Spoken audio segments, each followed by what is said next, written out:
सोचिए, अगर मोक्ष के बारे में हमें जो कुछ भी सिखाया गया है वो पूरी कहानी का सिर्फ आधा हिस्सा हो तो। आज हम डॉक्टर आर्ट मथायस की किताब द ब्राइड के एक बहुत ही अलग तर्क को समझने की कोशिश करेंगे। ये एक ऐसा आइडिया है जो पारंपरिक मान्यताओं को चुनौती देता है कि एक विश्वासी होने का असली मतलब आखिर है क्या। तो चलिए इसे आसान भाषा में समझते हैं। और यहीं पर यह किताब असल में चीजों को हिला देती है।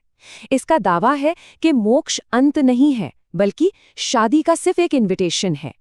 इस किताब के मुताबिक एक विश्वासी होना, यानी जिसका उद्धार हो गया है, एक बात है, लेकिन मसीहा के दुल्हन बनना वो पूरी तरह से कुछ और है।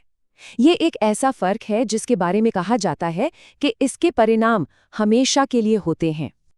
अच्छा, इस फर्क को समझने के लिए ये सोर्स हमें बाइबल को एक अलग ही नजरिए से देखने को कहता है। कैसे? एक कॉस्मिक लव स्टोरी के तौर पर।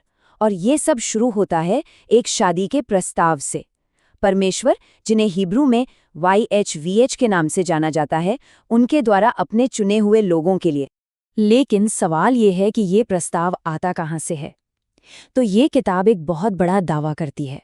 ये बाइबल के पहले ही शब्द बेरेशीत में छिपा हुआ है। क्या सच में एक शब्द में पूरी दिव्य योजना समा सकती है? देखिए, जो पुरानी हिब्रू भाषा थी ना, वो सिर्फ अक्षरों की भाषा नहीं थी, वो तस्वीरों की जुबान थी। हर प्रतीक का अपना एक मतलब था।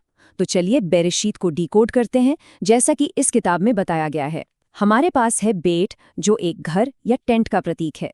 फिर आता है रेश, एक व्यक्ति का सिर जो एक मुखिया या लीडर को दिखाता है। अलिफ एक बैल का सिर है जो ताकत का प्रतीक है। और आखिर में ताव, दो पार की हुई लकड़ियां जो एक वाचा, एक कॉन्ट्रैक्ट या एक निशान का प्रतीक है। तो जब आप उन तस्वीरों को एक साथ रखते हैं तो सोर्स का तर्क है कि वे एक कहानी बताते हैं। ये एकदम शुरुआत से ही एक वाचा की नींव रखता है। मतलब सृष्टि के पहले ही पल से एक दिव्य विवाह अनुबंध का आइडिया मौजूद था। और ये जो आइडिया है, ये सीनाई पर्वत के पास आकर बहुत असली हो जाता है। ये किताब इस पल को एक फॉर्मल मैरिज प्रपोजल के तौर पर दिखाती है। यहाँ YHVH अपनी वाचा की शर्तें रखते हैं। समझिए, ये उनका केतुबा है, यानी हिब्रू मैरिज कॉन्ट्रैक्ट, जिसे इज़राइल के लोग स्वीकार या अस्वीकार कर सकते थे। और लोगों ने एक साथ मिलकर जवाब दिया, हाँ, हमें स्वीकार है। ये पल उस शादी के कॉन्ट्रैक्ट की स्वीकृति का प्रतीक था, जिससे वे परमेश्वर से वचनबद्ध हो गए। लेकिन हर अच्छी प्रेम कहानी की तरह यहाँ भी दिल टूटने का एक मोड़ आता है। किताब का तर्क है कि जब लोगों ने दूसरे देवताओं की पूजा शुरू की, तो ये सिर्फ आज्ञा ना मानना नहीं था। एक शादी के कॉन्ट्रैक्ट के हिसाब से देखें तो ये व्यभिचार था, और इस आध्यात्मिक बेवफाई के कानूनी परिणाम थे। इसने वाचा को तोड़ दिया। इसने एक बहुत बड़ी कानूनी समस्या पैदा कर दी। परमेश्वर के अपने ही कानून के मुताबिक, जैसा कि यिर्मयाह में बताया गया है, अगर एक पत्नी को तलाक दिया जाता है और वो दूसरे से शादी कर लेती है, तो पहला पति उसे वापस नहीं ले सकता। इससे भूमि अशुद्ध हो जाएगी। मतलब याखेवयेज अपने ही बनाए नियमों से बंधे हुए थे। तो यहाँ एक ऐसी कानूनी बाधा है जिसे पार नहीं किया जा सकता। YHVH अपने लोगों से प्यार करते हैं, लेकिन उन्होंने वाचा तोड़ दी है और उन्हें तलाक दे दिया गया है। अपने ही कानून की वजह से वो उन्हें वापस नहीं ले सकते। तो वो इस रिश्ते को फिर से कैसे जोड़ सकते हैं? और यहीं पर इस किताब के अनुसार मसीहा का रोल आता है। तर्क ये है कि उनकी मृत्यु कोई नया धर्म शुरू करने के लिए नहीं थी। ये एक कानूनी समाधान था, इस दिव्य तलाक की समस्या को हल करने का एक तरीका। अब ये एक बहुत ज़रूरी डिटेल है। किताब इस बात पर जोर देती है कि ये एक बिल्कुल नई वाचा नहीं थी। ऐसा नहीं था कि पुराने को फेंक दिया गया हो। ये एक नवीनीकृत यानी रिन्यू की हुई वाचा थी।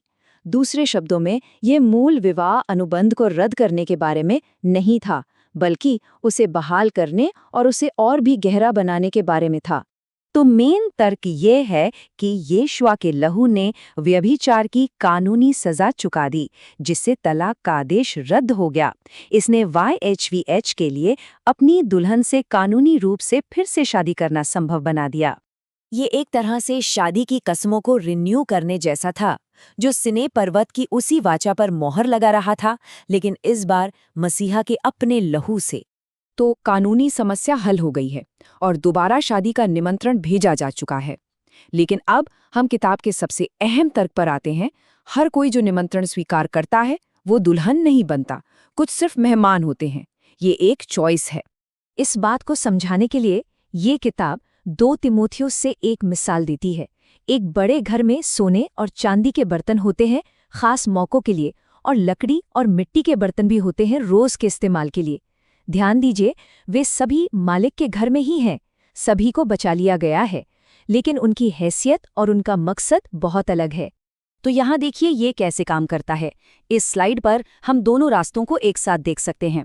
दोनों मोक्ष से शुरू होते हैं, वो तो नींव है, लेकिन यहीं से रास्ते अलग हो जाते हैं। मेहमानों के काम जल जाते हैं, जबकि दुल्हन को उसके कामों के लिए इनाम मिलता है। किताब का तर्क है कि किसी का अंतिम भाग्य इस बात पर निर्भर करता है कि वो मोक्ष पाने के बाद अपनी जिंदगी कैसे जीते हैं। प्रकाशित वाक्य की किताब इस आइडिया को और भी आगे ले जाती है। यहाँ हम देखते हैं कि दुल्हन को महीन मलमल पहनने की इजाजत है, और वो मलमल क्या है? किताब इस बात पर जोर देती है कि ये संतों के धर्म के काम है। मतलब उसकी शादी का जोड़ा कोई तोहफा नहीं है, ये उसने आज्ञाकारिता के जीवन से खुद बुना है। ये हमें किताब की आखिरी और सबसे मजबूत चेतावनी पर लाता है। अगर दुल्हन के कपड़े उसकी आज्ञाकारिता से बने हैं तो उसे किस बात की आज्ञा माननी है?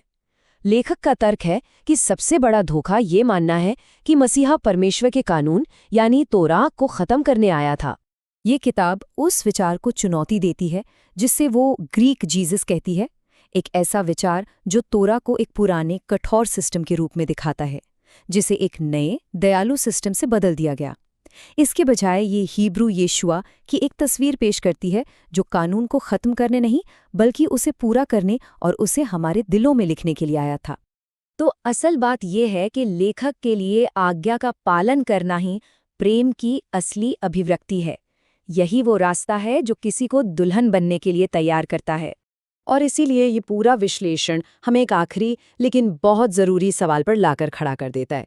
इन्विटेशन तो सभी के लिए है, लेकिन क्या कोई शादी में सिर्फ एक मेहमान बनकर रहना चाहेगा या फिर वो दुल्हन का हिस्सा बनने की कोशिश करेगा? ये किताब यही कहती है कि ये फैसला हर विश्वासी को खुद लेना है।